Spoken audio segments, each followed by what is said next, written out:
Wow! Hello guys! Ako si Babiles. Wow! Magkaroon tayo ng movie review.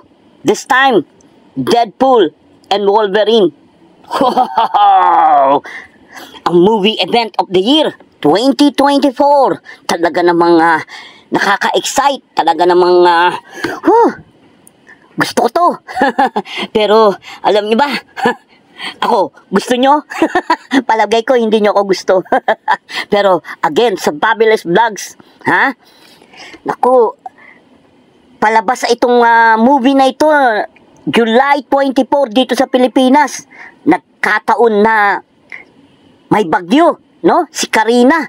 Uy, baha dito sa amin. Kaya, nung unang araw, bala ko talagang manood kagad. Pero, ayan, dahil sa bagyo, dahil sa baha, ayan, medyo minalas tayong hindi nakapanood sa unang araw. Pero, ayan. Nawala na yung bagyo at kinabukasan, agad-agad. Ako, talaga namang naghanda na ako. Ayan, oh, naka-costume pa ako. Talaga namang kasama ko yung anak ko na si Movie.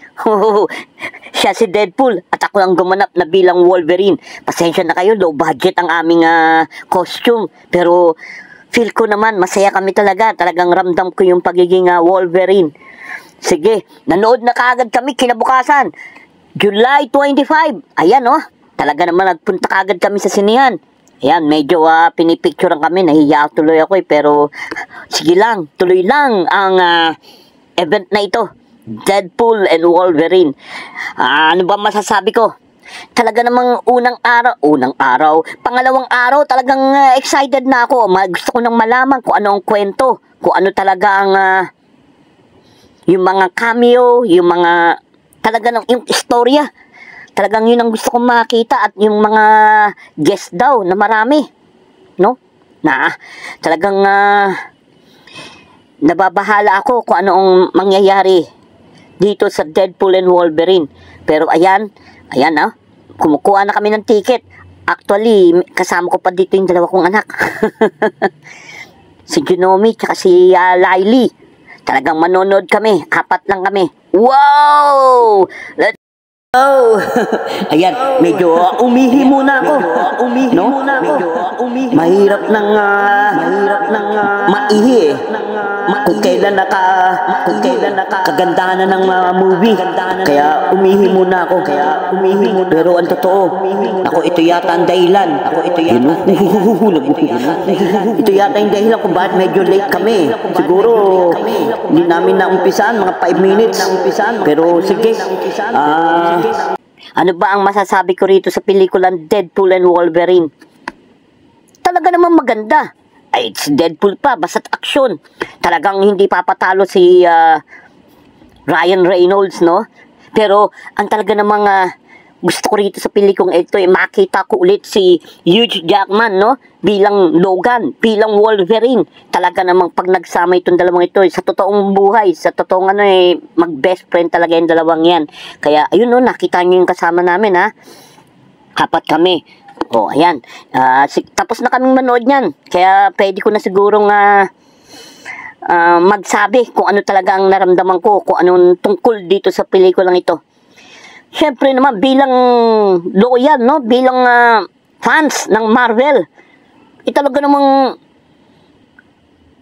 gusto ko to, no? Talagang paborito ko to. Talagang manonood ako.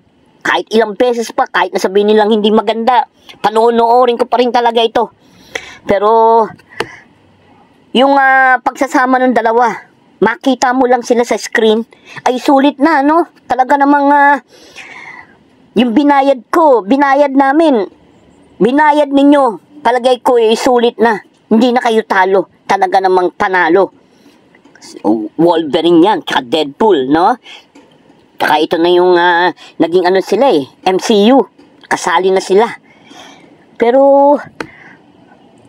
parang may kulang sa aking napanood. Hindi ko alam kung baka nakatulog lang ako kasi sobrang pagod ko Kasi nung 24, bagyo, talagang nakakapagod, nakaka-stress. Kaya siguro, inaamin ko, parang nakatulog yata ako, nakakaidlip. Kaya may mga part na hindi ko napanood.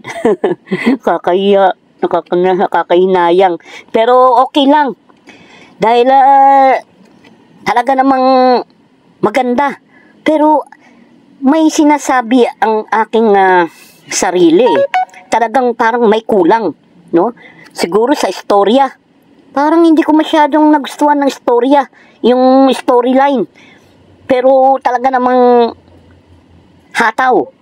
Pero parang nakukulangan ako sa istorya. Hindi okay para sa akin. Pero syempre, okay na rin sa akin yun. At isa pa kulang, ano pa kulang?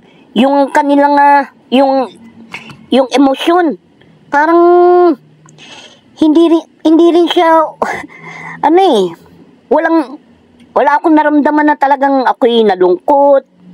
Siyempre, masaya. Talagang makita mo yung mga dating mga heroes tulad nila, sabihin ko na, tulad nila Blade, Elektra, no? Si Gambit, at yung dating sa Laura, X-23, makita mo sila magsama-sama, talaga namang, at meron pa, andito, si Chris Evans, bilang Human Torch ng Fantastic Four.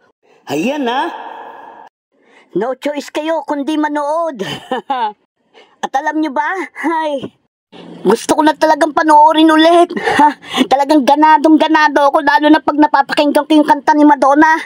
Wow, Like a Prayer. Wow, talagang yun yata talaga ang nagpaganda sa pelikula, sa movie Deadpool and Wolverine.